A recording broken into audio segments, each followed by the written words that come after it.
chinesische Außenminister Wang unterhielt sich mit dem EU-Außen- und Sicherheitsbeauftragten Borrell.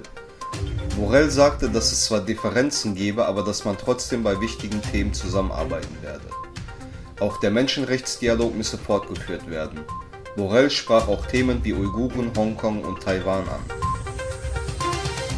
Das Ministerkabinett der Ukraine hat einen Maßnahmenplan zur Umsetzung der Strategie zur Deokkupierung und Reintegration der vorüberbesetzten Krim beschlossen. Chinas Belt and Road Initiative hat einigen Ländern mit wenig Einkommen Schulden in Höhe von insgesamt 385 Milliarden US-Dollar verursacht.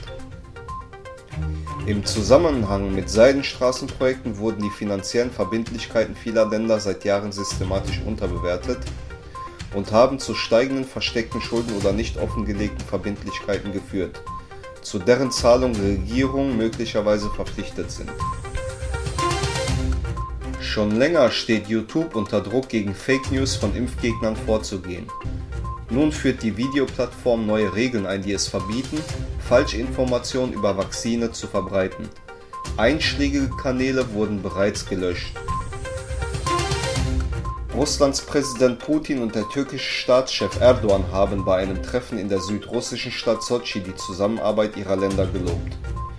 Putin verwies zum Auftakt des rund dreistündigen Gesprächs unter anderem auf die Pipeline Turkish Stream, durch die Gas von Russland in die Türkei gepumpt wird.